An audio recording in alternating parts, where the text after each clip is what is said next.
abi? Ben sınava geldim valla. Bizim Mustafa...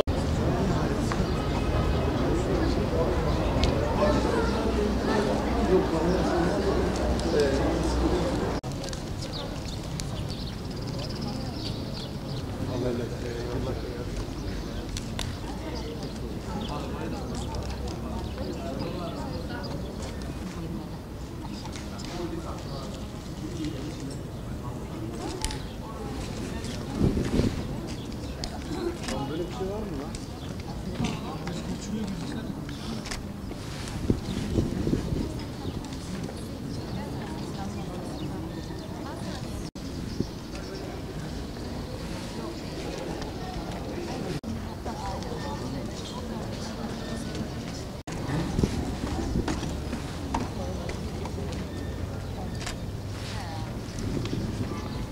Gidecek olanlar beklemesinler. Son 10 dakika.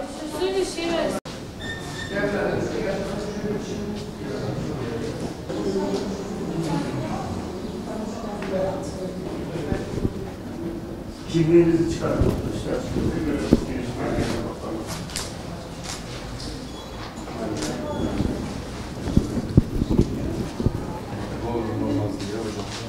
Yok bunları yani.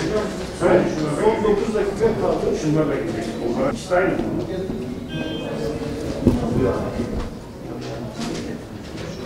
Sen onu bir düşün. Telefon.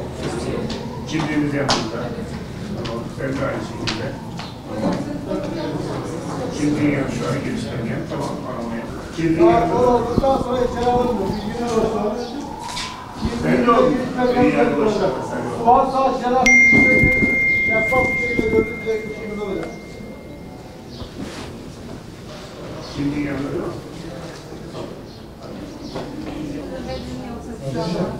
Hayır veremez. Hanımefendi 17 tane sınıf var. Nasıl olur? Uzaklaşalım. Evet. Şimdi yanınızda çocuklar da var. Ola ki seste bahçeyi boşaltmak durumunda kalırız. Tamam, içeride çünkü önemli bir sınav var. Şöyle fotoğrafın arkasına geçin. Bu hiçbir şey yok.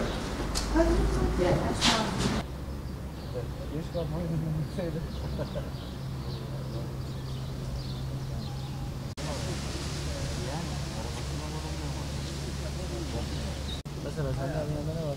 Çayın var. Hadi ona gitmesin. Doğru. Yani aşağıda cumhuriyetçi çubuğu var. Ben anlamıyorum. Az bu oğlan buraya.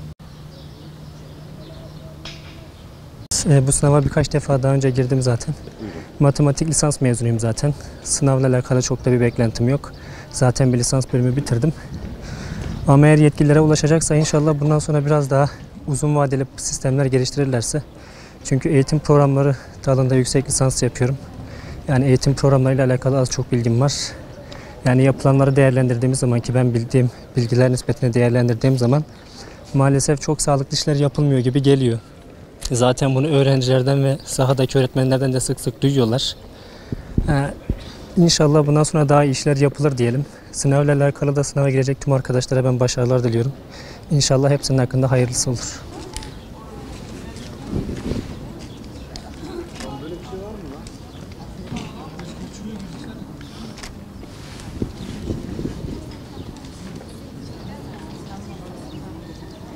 Ya heyecanım yok. Güzel bir şekilde hazırlandım. İnşallah güzel geçeceğini düşünüyorum. Geçen seneki sınav sisteminin daha güzel olduğunu düşünüyordum. İlk defa mı biliyorsunuz? Evet. Ne bekliyorsunuz, ne hedefliyorsunuz? Ben sağlık alanını düşünüyorum. Sağlık olmazsa mühendislikleri düşünüyorum. Peki sınav sistemlerimiz sürekli değişiyor. Bu sizin etkiliyor diyebilir miyiz öğrenciler? Tabii ki de etkiliyor. Neler söylemek istersiniz bu anlamda birkaç cümleyle? Yani sınav sistemimizi etkilediği için psikolojikmen kendimizi biraz hissediyoruz. Hayırlısı olsun yani.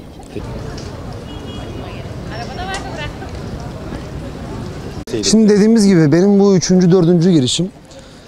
Daha önce tabii sistem farklıydı. Şu an bilmiyoruz nasıl olacak.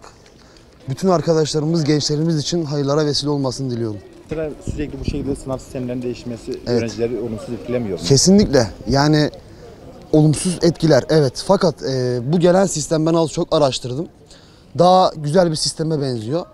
En azından 2 oturum daha güzel, daha hoş. Bakalım hayırlısı olsun. Bütün öğrenci arkadaşlarımıza başarılar diliyorum. Cenab-ı Hak hakkımızda hayırlısını nasip etsin. Ne hedefliyorsunuz? Vallahi benim aslında hedefim hukuk fakültesi. Şöyle söyleyeyim. Onu şu an tutturamadık henüz. Bakalım. Cenab-ı Allah bizim hakkımızda hayırlısı neyse onu nasip eder. Ona eminiz. Sayın.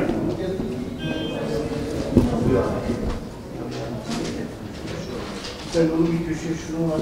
Çok şükür iyidir yani.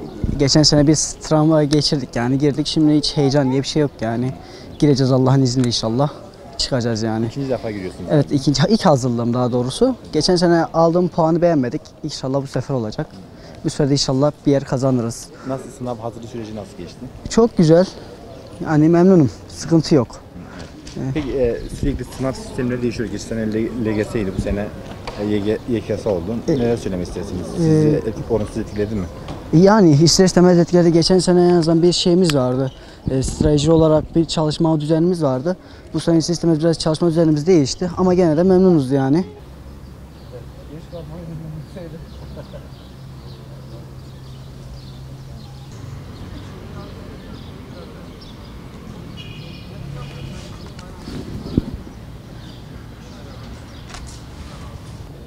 Çocuğunuz mu sınava girdi? Evet, kızım sınava girdi. Giden sene de girmişti. Okula gidiyor da bu sene tekrar girmek istedi. Sınava getirdim, sınava girdi yani. Nasıl sınava nasıl hazırlandınız? Siz ona yardımcı olabildiniz mi? Vallahi sınava zaten yanımda değildi. Dışarıda okuyordu. Orada hazırlandıysa kendi kendine hazırlandı yani. Benim yanımda pek hazırlanamadı. Çok olmadı geleli yani. Öylesine. Peki ne hedefliyor kızınızın veya siz kızınızın ne olmasını istiyorsunuz? Vallahi kendi ne isterse. Zaten okuyor. Siyasal ve kamu yönetim okuyor. Bir sene daha yüksek gelirse belki hukuka geçiş yapabilir yani. Sınav için neler söylemek istersiniz? Hem kendi çocuğunuz hem de bütün çocuklar için. Hepsinin hayırlısı olsun, başarılar dilerim yani Allah emeklerini boşa vermesin yani. Çok çalışıyorlar, gerçek sınav önemli yani. Yani aşağıda Cumhuriyet çubuğu var. Ben anlamıyorum. Hep bu oğlan buraya. Evet, şu anda 2 tane oğlum sınavda. Biri Mehmet Akif Ersoy'da, birisi burada. Rabbim cümlesinin istediği bölümü kısmet etsin, kolay geçirsin inşallah. Şu anda burada Kur'an okuyoruz. Bir nebze onlara faydası olur inşallah. Hayırlısı. Dua ediyorsunuz. Evet, bol bol zaten dua geçerli bu tür şeyler için. Nasıl çocuklar sınava hazırlanabildiler mi? Vallahi son geceye kadar sabahın köründe uyandı. Tekrar formüller aklımda kalsın diye hepsini tekrar etti. Hayırlısı olsun cümlesinin içinde de bizimkilere.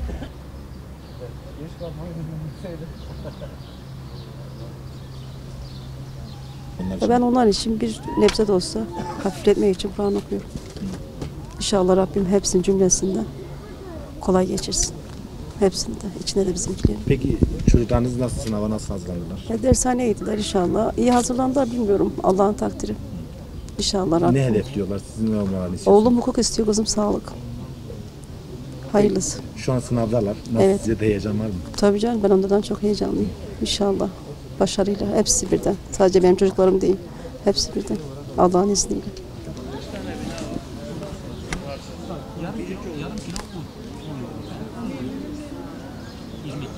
Çocuğunuz mu sınava? Oğlumuz.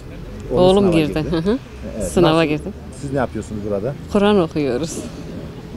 Sınavların iyi geçmesi için. Peki, Tüm, nasıl? Evet. tüm çocuklara başarılar dileriz. İyi geçmelerini istiyoruz. Ne hedefliyor çocuğunuz? Sınava nasıl hazırlandı? Yardımcı oldunuz mu ona? Evet, yardımcı olduk. Derslerinde iyi bir yer getirmesini bekliyoruz.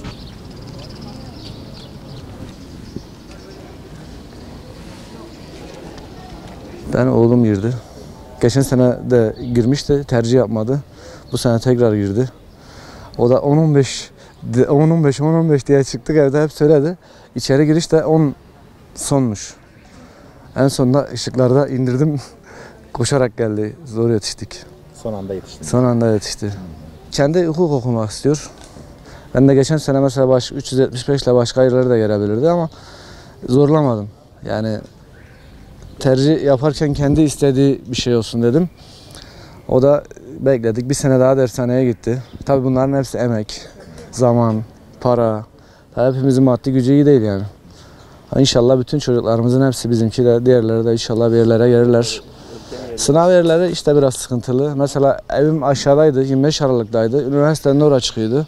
Şimdi üniversitenin karşısındayım. Aşağılar çıkıyor, tam tersi istikamet çıkıyor. Keşke evlere yakın yerlere, yakın bölgelere yapsalar biraz daha güzel olur. Çünkü herkesin ulaşım sıkıntı artık. Antep büyük şehir yani. Küçük bir ilçe falan değil. Herkesin arabası yok. Otobüsler malum. Ya dolmuşlar malum. Yani yetişemiyor yazık çocuklara. Bir sene emek veriyorlar. Bir sene 2 dakikayla o çocuklar ağlayarak gitti. Yani bir senelik emek. Tabii annenin psikolojisi, o çocuğun tekrar psikolojisi, tekrar hazırlanması hep sıkıntı. Sadece bir dakikaya esneklik yapabilirlerdi. Mesela 20 dakika, yarım saat adam geç kalmış. Tamam ben saygı duyuyorum bir şey diyemem ama sadece bir dakikaydı.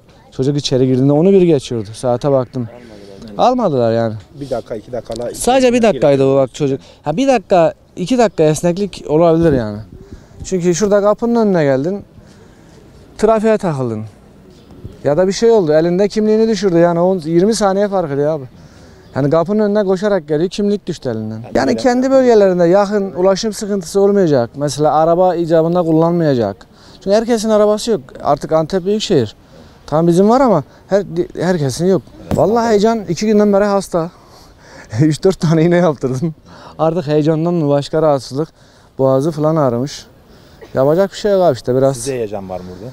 Ya ister istemez abi şimdi sen çocuğun iyi yerlere gelsin ya da işte iyi bir eğitim alsın. Yani sağlıklı bir eğitim alsın. Bilinçli bir birey olsun.